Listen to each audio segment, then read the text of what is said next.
I'm Shauna Hansen. I'm at Three Streams Farm.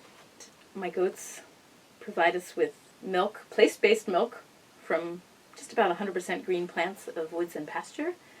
And there's a small lease group that leases 1 or 2 goats and shares the milk from those goats for an 18-week season.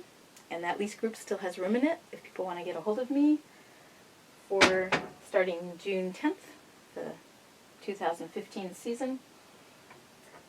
And my phone number is 338-3301. My email is shaunahanson@gmail. That's SHANA HANSON, all strung together, @gmail.com. And we also offer all kinds of other things. My fruit tree service likes to prune, that's me. I like to prune in February preferably. March conflicts with tapping trees, but I'll do it. How to sculpt a traditionally rich, multi-layered, storm-proof tree canopy for the nourishment of our livestock and ourselves. Long title. Short title is Tree Fodder. I'm going to show you about a method of farming, a way to feed ourselves based in a diversity of native tree species that are already present in a place. This very old way involves harvesting tree fodder above browse height, where the animals can't reach to kill the new growth. And in doing this, the tops of the fodder trees are forever rejuvenated, or cyclically rejuvenated, such that the shorter, squatter forms sometimes live for twice as long as a standard tree. In Europe, they made more leaf hay than grass hay until 1900 for winter feeding of animals. Everybody was up trees. When I found this out, I felt normal. I had a grandmother in Switzerland.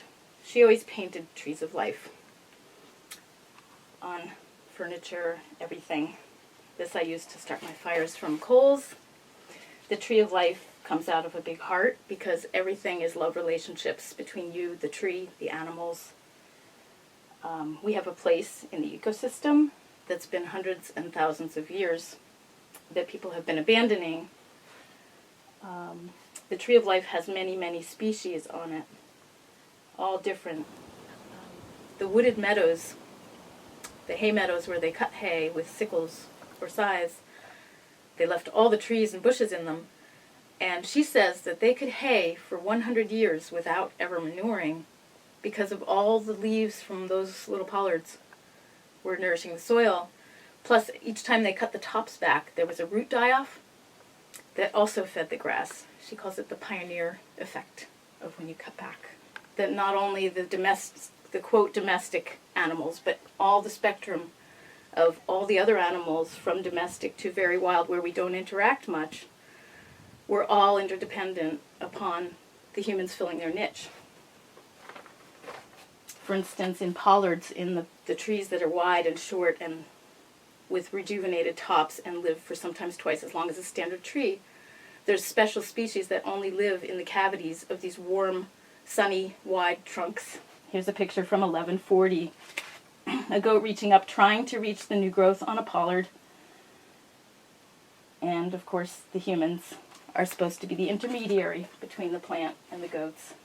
Here's an old tree, a fodder tree, a pollard, or a hamlad in Swedish, or a fejésfa in Hungarian, I think. Some basswood trees. Here's a very old basswood. Here's some pictures of a basswood pollard in Åland, which is, I believe, islands between Sweden and maybe Finland. This is thanks to Helen Reid. She was sent by her British government in 2003 to study pollarding in 8 countries, and she was kind enough to send a disc, a CD with her 300-page study through a friend of mine to me. And we've copied some of her pictures. I hope that's okay, Helen. I have never spoke with her. And so this is, everything's out of reach of the browse animals, so that the tree is only cut cyclically, maybe 3 to 8 year cycles. Here's a very old picture, also from Helen's, and on the disc it will be in color. This one was repollarded after being long abandoned in 1972, so they cut everything off and it looked like that. And then here it is all regrowing again. Very old tree. Håkan Slott studied trees in Sweden and found them to be average 350 years old, his pollards, and that's way up north. There's longer lived ones than that. Here's another, I believe, basswood from, I think, Helen Reed's tour. And maybe this is an ash. Can you see these? Is this the right distance? And of course, antique trees that are long dead. Maybe from, I don't know, the Middle Ages. An old picture of pollards. This is from Håkan Slott's doctoral study. So this is a calendar of, in April, we're feeding them some fir trees. In May, we're feeding them probably birch trees because it's Swedish, and they didn't have a lot of hardwoods up north. And then in June, maybe they're drying the birch leaves for winter and bringing them in. They're stripping leaves. Normally you wouldn't strip early like that, but birch, my experience with my goats is they like it in the spring and they don't like it as much once the leaves are mature.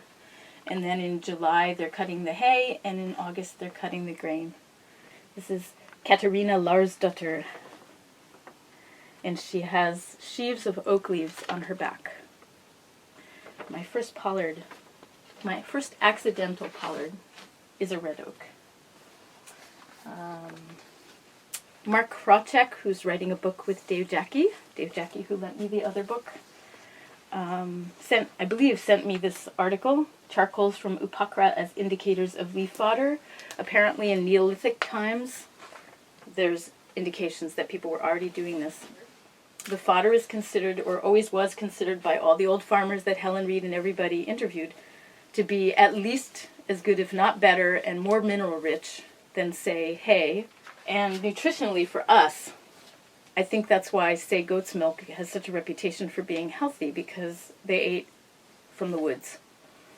And this is Polly Shaika in the Maine Farmer and Gardener newspaper in 2012, September-November 2012, talking to John Bagnulo, who lives here in Belfast, the nutritionist, and he's talking about the different fatty acid profiles in milk, in meat, depending what the animals eat. Totally different fatty acid profiles, much more healthy, anti-cancer, when they're eating fresh greenery and less grain. This talks about the traceability of what the animals eat that comes through in the milk. It comes the next day in the milk. When we bring fodder from the woods to the animals, or we bring the animals into the woods and then they go back to the pasture and they defecate and stay on the pasture, and they're bringing the nutrition from the woods. Trees are so generous. That's why, where'd it go? Yeah. That's why the tree of life. The woods is our source of nutrition. The trees make more than they need. And Michael Mashatchik says when they stopped bringing leaves and fodder from the woods, when they started using straw for bedding, was the downfall of Austrian agriculture, because they kept their fields rich. They would go by going to the trees. They would go into the woods. The whole town would go into the woods and rake leaves in the spring for animal bedding. So they were a little bit rotten. They could receive that nitrogen urine and fix it because the microbes were there. And this man is using a watering can to sprinkle water on sweet chestnut leaves. They also did ash leaves like this to make silage, basically, to make fermented leaves for pigs and cows. Some leaves are easier to digest if they're a little bit fermented, especially sometimes they would even rake leaves that had just fallen that were still palatable a little bit to the animals and make them more palatable by fermenting. Here's one of my favorite pictures. This is from Håkan Slott's book. It's probably maybe in the 20s, women, young women in their dresses, stripping leaves from a tree, and it makes me feel normal because I'm up there all the time in the trees for my animals. People were doing this for cows, for sheep. Sheep were only fed leaves in the winter because if they were not fed grass hay, they would lose all their parasites by spring. And for goats, and even for horses. Elm and poplar are known to be medicinal for horses. And of course the pigs got silage. Here's a woman in Sweden, Håkan Slott's doctoral study, tying poplar sheaves. A man cutting the pollards, or the hamlads. And I put this picture in especially because it's somewhere between a forest and an orchard. It's quite thick. My woods could look like this someday. There was a slight fermentation involved. They would pack them onto these racks, slightly wet, and have them slow dry to get a little more digestible. And here's how the racks were put together. This is from Håkan Slott's book also. Each sheaf was tied in one of these 7 ways. Lots of different ways to make a sheaf of twig hay, he calls it, twig leaf. They also did stripped leaf and picked leaf and raked leaf, but most of it was twig leaf. Here's a way to carry sheaves of leaves from Håkan Slott's doctoral study. He's holding the leaf end because it's lighter weight and smaller, and then taking 2 and 2 again and 2 again, and then if you're in Sweden you have to smoke at the same time while you're carrying them. I guess. No, I'm silly. And it's because sometimes you didn't want to leave them in the woods. Some leaves shatter if you carry them when they're dry, so they would carry them towards home first. Stack them in leaf haystacks. This leaf haystack has fir boughs on top and a pole up the middle. And mostly the leaves are pointed inwards. On the racks they're mostly pointed outwards to shed more water differently. Here's a different town maybe. Each town maybe had their own way. They have the leaves in at the bottom. They have the leaves out for a cap at the top. And there's probably maybe 3 poles. Sometimes they left an air cavity in the middle so that they could continue to dry. Here's yet another style of leaf stack in a windy place maybe. So now we're going to go to my farm in the pictures. My farm late summer last year, or well, this past summer. In 2010, there was this oak tree. It was up to here. It had no branches till maybe about here. And I was looking at and thinking what it was going to look like. It was going to be a big, big tree. It was going to shade the pasture. I wasn't going to have grass anymore there. I've only got 2 acres of grass. I thought, I can't have a big tree there on the south end of the pasture. So I took my chainsaw and I reached up and I lopped it off at an angle. This was in late August 2010. I didn't know the word pollard. I'd never heard of leaf fodder. But I thought, well, I get the fodder now because they want the oak tree. And maybe it'll sprout and it will be out of their reach and they won't kill it. So I reinvented.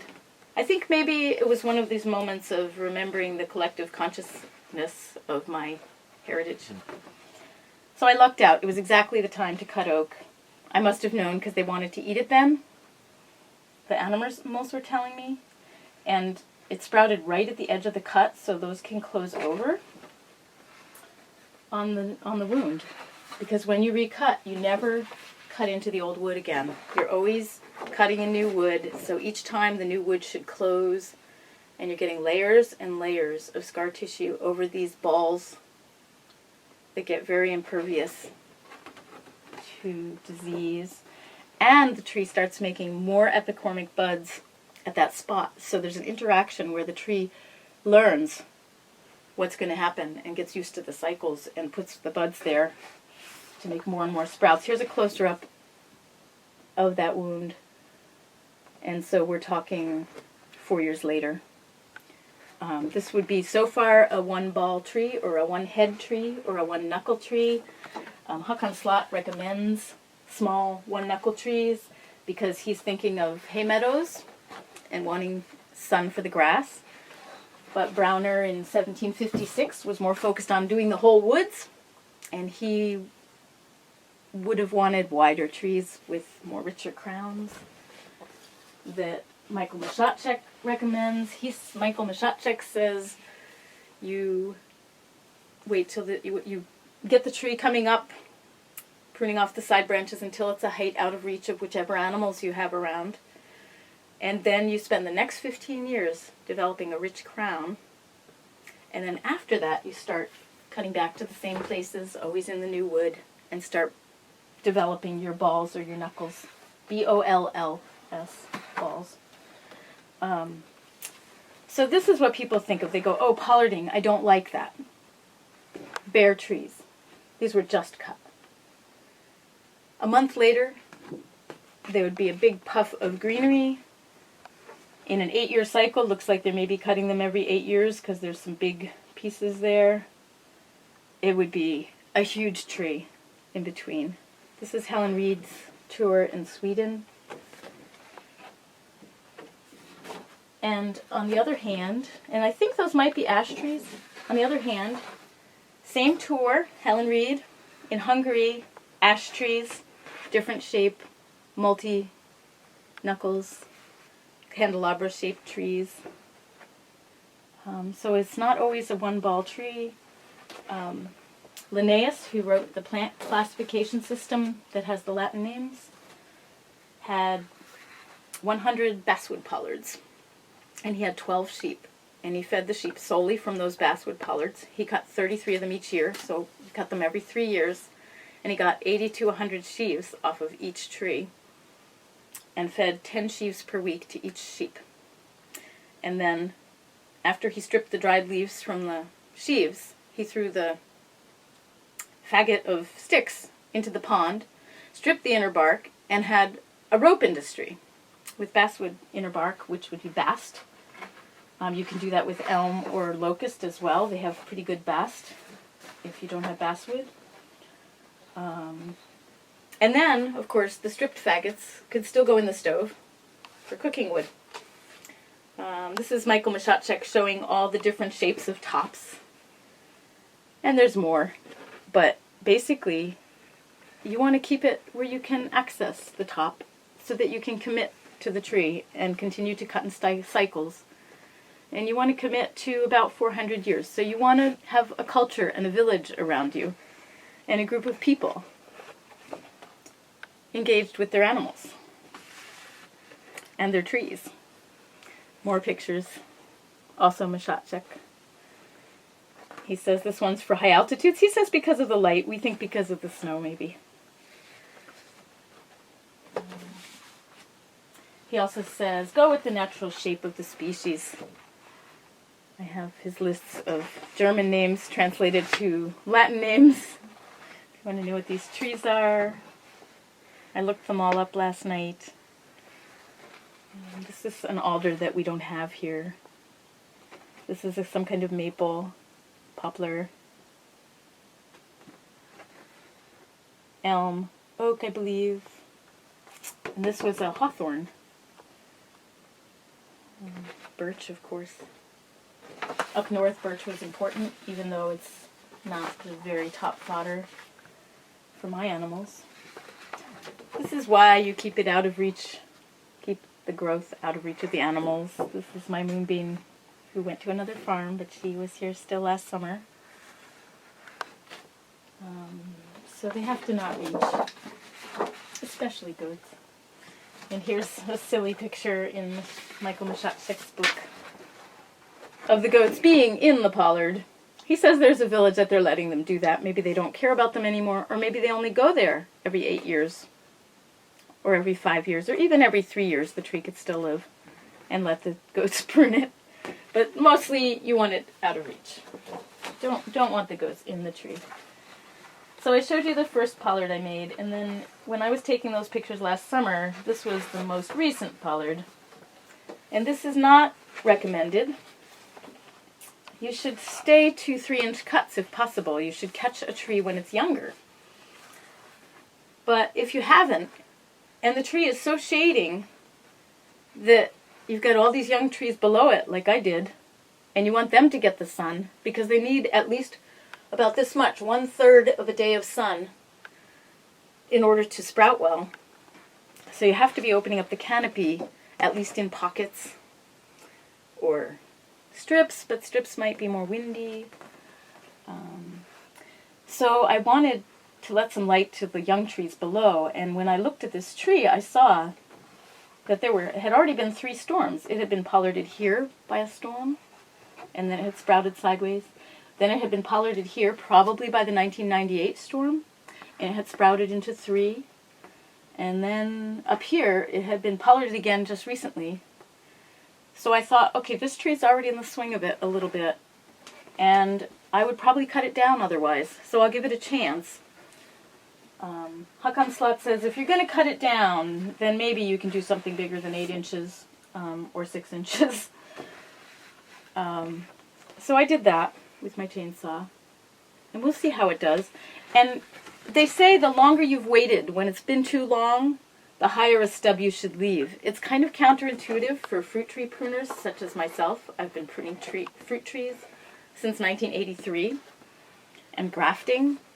And you always want to make close cuts so it doesn't sprout too much, because you're always leaving something growing that's proportionally big enough to take the juice in that direction. But with pollarding, you want sprouts. So we're being more like big porcupines. And we're leaving stubs, and angled stubs, so that they drain well. So next year, maybe, I'll have a picture of this ash tree where I was the 4th storm. See what it's been doing. Hopefully it will live through many more storms, and maybe me a few more times as well. So this is the leaves off that tree. That tree, after I cut those tops off, fed my goats, 7 goats last summer. Now I'm down to my more appropriate 4. Fed them for 5 days, plus the pasture, of course, but they ate a lot of ash leaves. That's a hay bag that my neighbor Jim made. He knits lobster trap heads, so it was a pretty easy switch to knit me some hay bags. So some guy on Green Singles had this quote of Eugene Odom's explanations of energy flow and energy conservation and photosynthetic productivity, and apparently the ideal carbon fixing surface for the earth is when the leaf area is 4 times the ground area. So part of me bringing the canopies down in these pockets, what I call sun pockets, or sculpting different areas depending on what's there and who I want to keep standard and who I want to bring down for the young trees. Part of the advantage is that the ground layer gets more sun, but not so much that the species change. They just get richer and lusher. And this is a big apple tree, and big as it is, it had ash trees over it, and it was getting shaded out and dying. And the ground layer was getting shaded out, closed out. And now I'm starting to pollard all these little ashes. If you can see, this tree's cut off right there, this little ash. There's probably at least 30 species right here on the ground. So many species. It's what they call in permaculture an edge area. This is the road, and it lets in a lot of sun at the edge. So there's a crossover of species. They also love the apples. This was a fodder apple tree, little tiny apples on a huge, huge tree that holds its place in the canopy. I have a number of those in my front woods there where it once was pasture, and people were growing a lot of things for their animals. So this is one of my sun pockets. I actually have some buckthorn in there, but this is a little ash tree.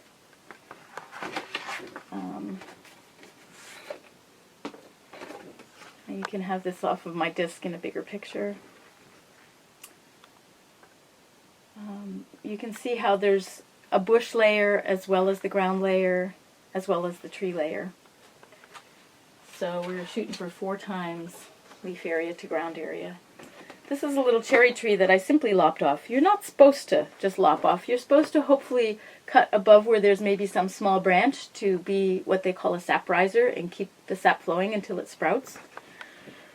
But if it's already been shaded and the bottom branches have died and you still have smooth bark and it's maybe under 3 inches, you can get away with cutting it so long as you then let the sun in so that it will sprout. And this cherry is so nice because it doesn't go straight up like an ash sprouts. It gets this floppy growth and starts going sideways. So I have the option of developing this broad form with a rich crown. And that's actually under that same big apple tree. Or not right under, but in that same area. Here's another reminder to talk about the sun and the understory and the invasives. The quote invasives. Well, you know, the plants might know what we need, and this area is a flood zone next door to me. My land, I have buckthorn, but it's in balance. It's been in balance for years. It's in shaded places, and it's got neighbors of winterberry and sweet crabapple, which is not an apple, and alder, and then some places witch hazel. So I have quite a diversity of bushes that are all fodder bushes. But the buckthorn takes the cake because the buckthorn holds its leaves longer than any other green plant in my area. Even longer than the oak trees. And it's nutritious first thing in the summer as well. So it's not invasive if you have ruminants around. They'll eat it right down. This is under a smaller apple tree in the woods. And as you can see, this little ash tree had been hit by a storm before me and pollarded beautifully here. And I decided to go for a broader form, and instead of repollarding at the same head or knuckle or ball, I decided to cut back to things going horizontally other places. And this is soon after I cut it, so you don't see any sprouting yet. And I'm still opening up the canopy so that it gets enough sun there for both that apple tree and that ash that's growing up through the apple tree. Here's a small ash near the road that's got, I believe, 1 year growth. Oh, 2 year growth. It was pollarded in August 2012. I have this little book. Some of the trees I remember to write down. It's a good idea to be able to look back. You can count from the growth, but you have to sometimes climb up to figure it out. So you can see the leaves of young new growth are bigger. The sprouts are really juicy and high protein, much more nutritious fodder than just cutting a fell or taking it off of a felled tree, cutting the tree down. When you pollard, you get this really vigorous young growth, and it's fungus resistant as well. So if you're doing elm, you may fend off the Dutch elm disease by repollarding. The life force is just so strong in those sprouts. So this is Hakan Slot. Helen Reed visited him on her tour, and I wanted to put him in here because his book was the first really in-depth, really wonderful, well, Helen's was the first. His was the second really wonderful source. And he's got an ash tree that he pollarded behind him that looks very much like mine, only a little bigger. And I believe these might be his sheep. I can't really tell. This is a fairly poor copy from her disc. But thanks to him for doing that amazing doctoral study in 2000. Here's some more of my ash trees. And these are all in the category of cutting things when it's a little late. They're kind of tall. They're kind of large. But they were over apple trees. South sides of those same apple trees. So here's before it started sprouting, soon after I was cutting. Now some of these I didn't cut. That was a storm pollard. Yeah, the other 3 I cut. And here's, I believe, 2 year growth, plus I left a few branches. Well, just like on those ones, I left some branches with a few leaves. Another ash, a tall ash near the road. so it's got good growth on it. Here's one I had just done maybe a month before, and it already started some little sprouts, even though those cuts are said to not sprout well because they have rough bark already, and the epicormic buds have trouble getting through rough bark. This may get rot into those trunks because they're so big they may not heal quick enough, and the fungus may get in. But because there's a collar here and a collar here from some storm that had pollarded it before, I'm not so worried about it getting into the trunk. Now this one, I didn't do that. That was a storm. This is 1 year growth, plus the longer branches are what I had left as kind of sap risers. And they would say to leave one sap riser. I've been leaving, if there's something with just a few leaves, or I can prune it back to being a piece with just a few leaves on each thing that's a dead end to have a little bit of a sap riser effect in different places, but leaving little enough that you get vigorous sprouting. So this is 1 year growth on ash trees. More ash trees by the road. Ash was the mainstay in Austria. Laubgeschichten Michael Machacek is in Austria. In Norway, Ingrid Austad is a biologist who studies this stuff, and she said elm took the cake for the widest season of nutrition in the leaves. And of course basswood is wonderful as well. Even we can eat basswood. If we have basswood leaves stored, we will never starve. So after showing you all those big ash trees of mine going up to these crazy heights because I didn't know the skills soon enough to catch them when they were younger, I wanted to show you in Michael Machacek's book, oops, here's the bigger picture, an ash tree. And my ladder is tied to the tree because I'm cutting off this big top, which now is already cut off in this picture, and it's below the maple tree.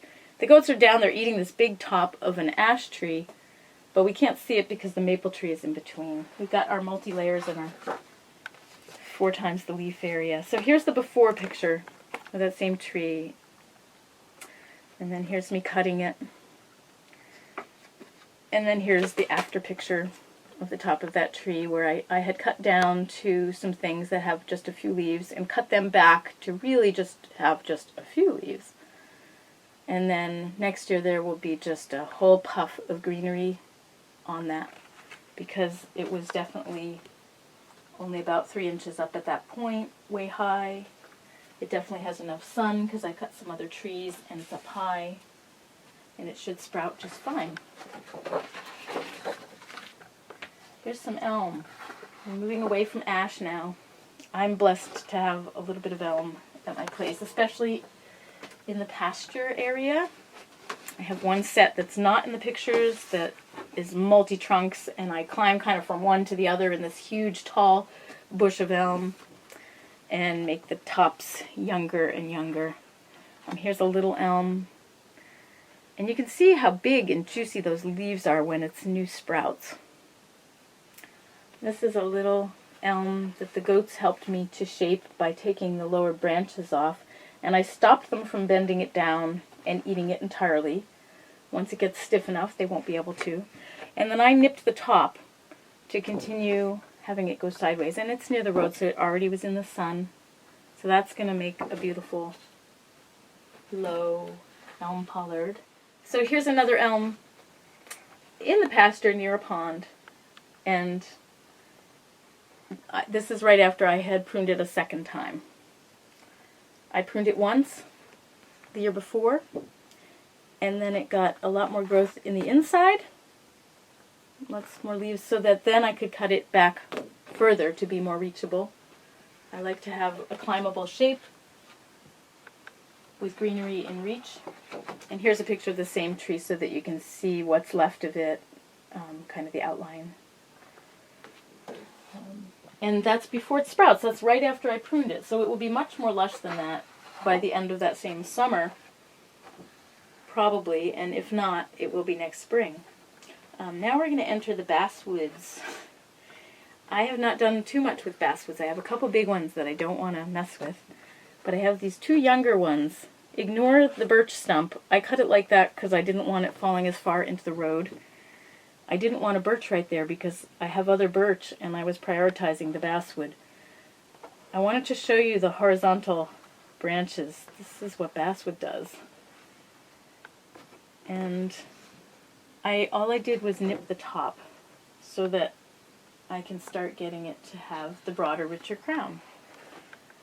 And when I said two, there's another sprout to it also that's had its top nipped sooner. But that horizontalness of basswood has led them to make these windbreaks in Europe, trained on wires. These are very old basswoods, all in a row. I think it was in his picture of forms. They had these ones with the horizontal sideways branchings. And this is right after it's been pruned. And these tiny little sprouts have already started. And in another month, you're not going to be able to see the structure. It will be one wall of greenery. And it's a windbreak, and also a fodder system. And they probably cut it every 3 years. Michael Machacek says some places where the soil is so rich, they can cut every year. I don't understand that. It seems like the leaves have to sometime give back. So I would stick with Hakan Slot, 3 years to 8 year cycles. This is another basswood. This is the one head tree. Also from Michael Machacek, basswood tree. Basswood rots easily, but it also sprouts easily. So this is another little oak that I, again, just lopped off. I don't think there were any branches low down enough, but it was a young enough tree. And again, it sprouted right at the edges, which red maples especially do not always do. Sometimes you have to reprune the stub off in order to let it close over the wound. Here's another little oak tree. These are all along the edge of my pasture, so they have good sun. This one had already gotten kind of broken off, I think, and was going sideways. And I cut back the piece going sideways so it wouldn't be a unbalanced tree, and that caused it to sprout up more from the middle. So it's on its way to being more of a balanced structure. Here's an oak, a set of oaks that's by the pond up there by the pasture, and you can't really see it that well, but just to show that it's this lush structure that I can climb all over in, basically. It was already kind of a broad, rich crown, so I'm already working in it toward having balls that resprout. I think the ball development almost happens naturally from cutting fodder with being mindful of the needs of the tree. You're cutting just what feels like it's kind still to the tree and leaving time in between for the tree to rejuice. So this is an oak mixed up, being brothers with a birch. Now birch and poplar, you can't cut them back hard the way you can other trees like oak and beech and ash and elm. You have to just thin them. You always leave a lot. I can't tell you the exact proportions, but I would say probably leave 2/3 of the tree. Otherwise you get root sprouts and they die easily. So even though you can't pollard so well with them, all of Sweden was up north was relying on those. And for me it's a spring fodder, so the tree has less time to rejuice before you cut it. So even more so, it makes sense to just cut a little bit, but to keep it low where you can reach it. This is locust. You can't see the structure too well. It's a very young one that came up in my leaf piles from the town. But locust is a really desired fodder. High protein. Even though it root suckers, it still pollards well.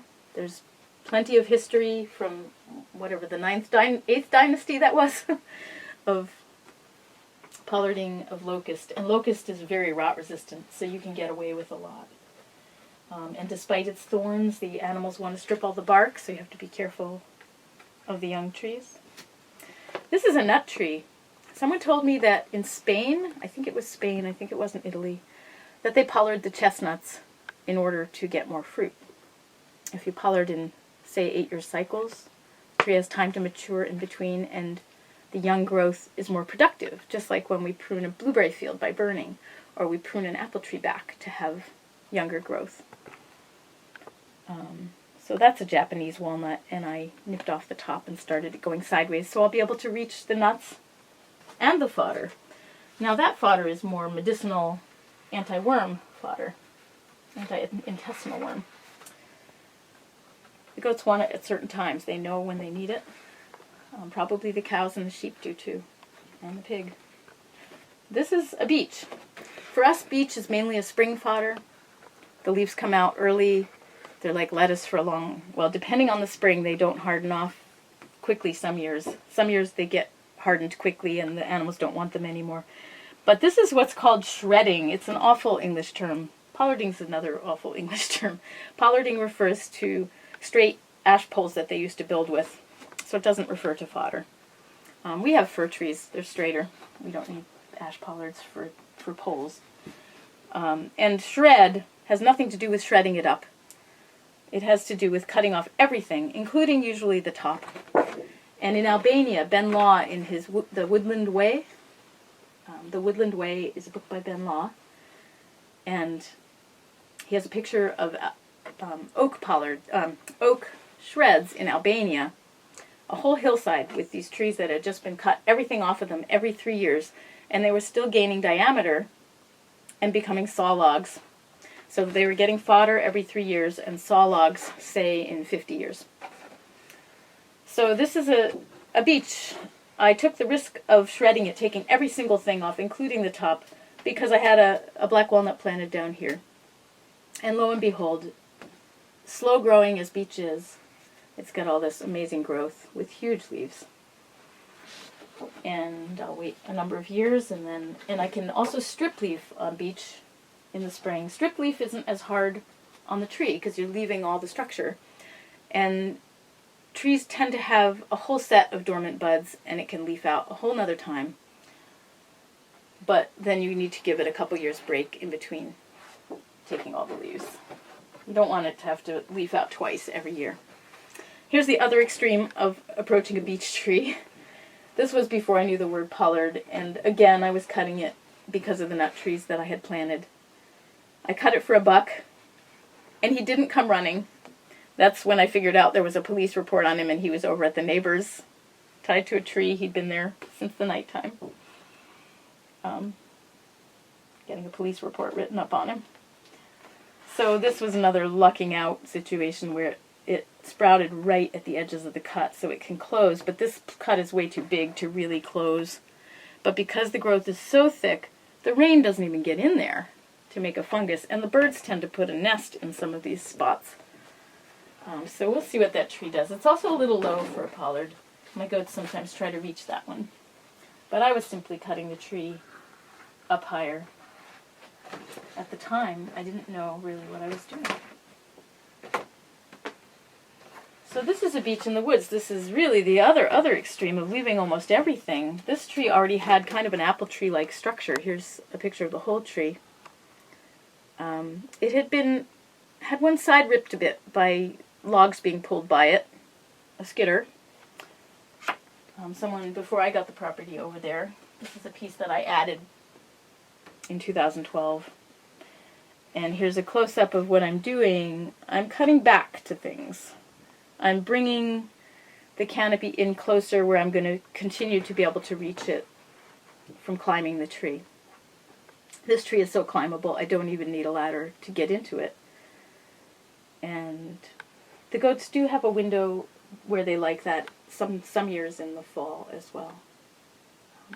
By the way, American chestnut leaves are a little bit like beech leaves to my animals.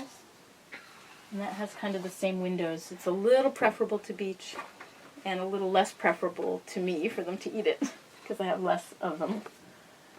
This is red maple. So now we're getting into the winter fodder.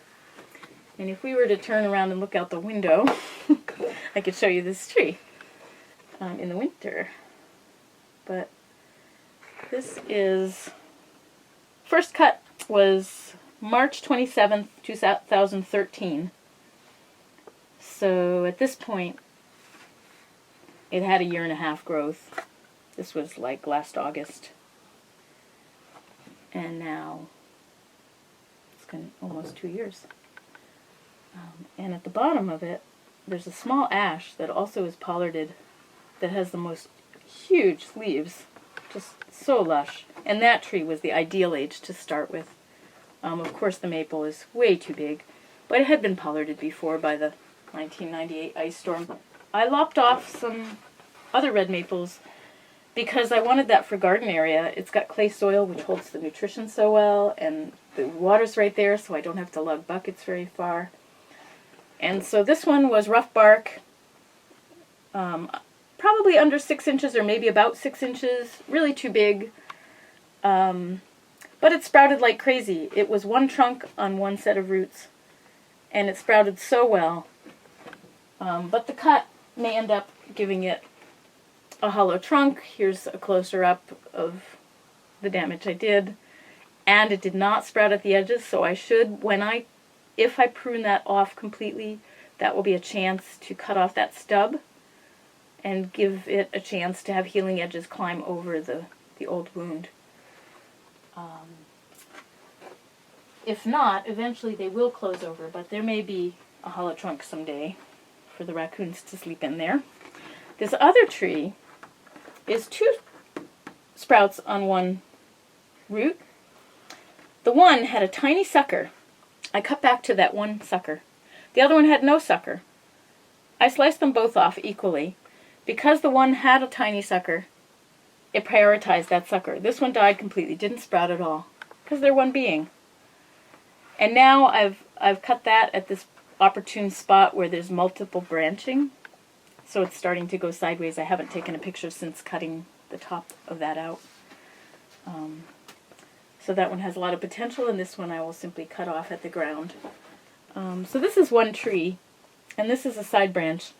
But you can see that even after just my one pruning, I think, let's see, January 2012, and then this is last summer's picture, 2014, so 2-year growth, that a ball is starting to form here already. I probably cut back to just a small thing, or maybe there were a few things already, and then even more got added in. At this point, I can go back there and prune out some of the larger things to get the newer, smaller sprouts to grow faster, or I can simply wait until everything's 8 years old and there's lots of fruit buds, which the goats prefer, and then just cut the whole thing back really hard, always cutting in the new wood. This is what my particular goats do with the red maple. They prefer red maple to sugar maple. Some winters they get really into it, especially if it's warm enough. If it's very, very frozen, like last night, they have trouble stripping the bark. But they eat all the bark off. So I don't put away leaf hay because I have goats, and they like the fresh bark better. So between red maple and fruit woods, because I prune for other people, and cedar, my goats get fresh stuff pretty much all winter. So I am not yet experienced with leaf hay. I'm sure if I could make basswood leaf hay, they would love that. This is a musclewood, the hornbeam that's kind of smooth bark like beech in Austria, and it's a fastigiata form. And this is from Michael Mashotchek's book. And I put it in because some of my maples are moving towards this kind of form. It's a very climbable shape, quite a tall shape. So Europe doesn't have cedars, and cedars are known to be really good deer fodder, and my goats know them to be really good goat fodder. And my pig likes it. She's an American guinea hog. So here's a before picture. And here's an after picture of what I'm doing with, say, 50 and 60-year-old cedars. Is I'm thinning enough that they start having epicormic sprouting closer into the trunk, on the branches mostly, but some also right from the trunk. I prefer the epicormic sprouting to be a little ways out so I can still climb up the middle of the tree, but once there's some sprouting, then I can go back up a few years later, say 2 or 3 years later, and cut these branches back to where I'll always be able to reach. So basically I don't want to cut branches back that don't have anything on them. I want to cut back to some greenery. And what's been happening is I'm on the second pruning of some of these cedars, as in this morning, and the new growth is so luscious to my animals.